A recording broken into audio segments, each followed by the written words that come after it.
नमस्कार, म तुलसी बस्नेतको नेपाली साइट.com न्यूजमा स्वागत छ तपाईहरुलाई।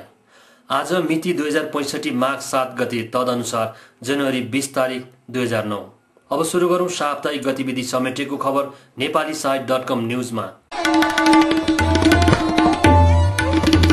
नेपालमा पनि बर्ड फ्लू भित्रियो। नेपाल समाचार पत्र लेख्छ, पूर्वी नेपालको सीमावर्ती क्षेत्र काकरभिट्टामा बर्ड फ्लू भेटाइएको प्रमाणित भएको छ।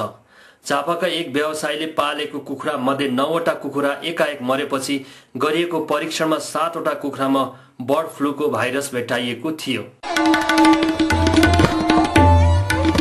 संचारकर्मी एवं कानून व्यवसायी इन्द्र लोनीको निधन। टेलिभिजनबाट प्रसारित बहुचर्चित कार्यक्रम बसका प्रस्तुता एवं कानून व्यवसायी इन्द्र लोनीको गत शुक्रबार हृदयाघातबाट निधन भएको छ। उहाँको अन्त्येष्टि शनिबार गरियो। यसअघि उहाँको शव बार एसोसिएसनको प्राङ्गणमा राखिएको थियो। उक्त श्रद्धाञ्जली स्थलमा एमाले महासचिव झलनाथ खनाल, संविधान सभा अध्यक्ष सुभाष चन्द्र नेमाङ, उपप्रधानमन्त्री वामदेव गौतम, कांग्रेस नेता प्रकाशमान सिंह, प्रधान सेनापति रूपमांगत कटुवाल, कानून मन्त्री देव गुरुङ लगायत कलाकार व्यवसायीहरूको ठूलो भिड रहेको थियो। पत्रकार उमा सिंहको हत्याको विरोध। समाचारपत्र दैनिक लेख्छ, जनकपुरको टुडे एफएम की कार्यक्रम सञ्चालिका उमा सिंहको हत्यामा संलग्नको खोजी गरी तत्काल कारबाही गर्न माग गर्दै विभिन्न जिल्लामा हत्याको विरोध गरिएको छ। काठमाडौँमा पनि रिपोर्टर्स क्लब लगायतका विभिन्न पत्रकार संघले उमा सिंहलाई शहीद घोषणा गर्नुपर्ने माग राख्दै विरोधमा पत्रकारहरू उत्रिएपछि नेपाल सरकारले उमा सिंहलाई शहीद घोषणा गर्ने निर्णय गरेको छ। रिपोर्टर्स क्लबले हरेक वर्ष उमा सिंहको सम्झनामा नगद रु 25,000 धनराशिको उमा सिंह पुरस्कारको पनि यसै वर्षबाट लागू हुने गरी घोषणा गरेको छ। फोहोरबारे वार्ता। नयाँ पत्रिका दैनिक लेख्छ, नुवाकोटको सिस्टोल ल्यान्डफिल साइडमा काठमाडौँको फोहोर फाल्न विविध माग राखी अवरोध गरिरहेका स्थानीयवासी र काठमाडौँ महानगरपालिका बीच शुक्रबार वार्ता भएपछि आइतबारबाट काठमाडौँमा थुप्रिएका फोहोरहरू उठ्ने भएका छन्। काठमाडौँ गत पुस 22 गतेदेखि फोहोरका कारण दुर्गन्धित बन्दै गएको थियो।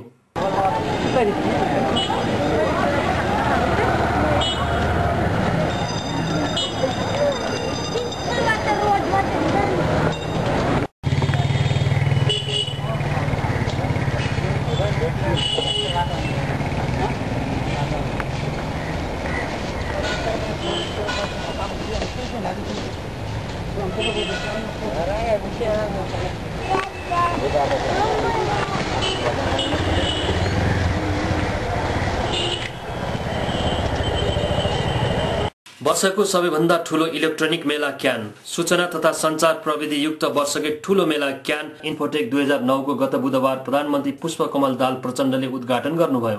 कम्प्युटर एसोसिएसन अफ नेपाल क्यानको आयोजनामा हरेक वर्ष क्यान मेला काठमाडौँमा सम्पन्न हुँदै आइरहेको छ।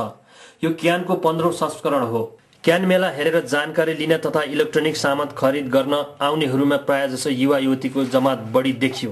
काठमाडौँ बाहिरको स्थानबाट पनि मेला हेर्न आउनेको निकै ठूलो घुइँचो पाइयो। उक्त मेला भृकुटी मण्डपमा माघ 6 गतेसम्म सम्पन्न भएको थियो।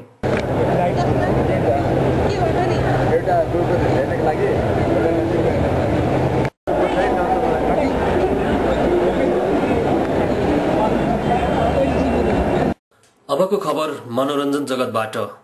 अहिलेका व्यस्त एक्सन नायक निखिल उप्रेती 1 महिनाको प्याराग्लाइडिङको ट्रेनिङ पोखरामा सम्पन्न गरी काठमाडौँ आएका छन्। काठमाडौँ आए लगतै उनी विदाई र अग्निसाक्षी लगायतका 1 दर्जन फिल्मको छायाङ्कन तथा डबिङमा व्यस्त भएका छन्। चलचित्र विदाईमा निखिलको जोडीको रूपमा नायिका झरना थापा रहेकी छिन्।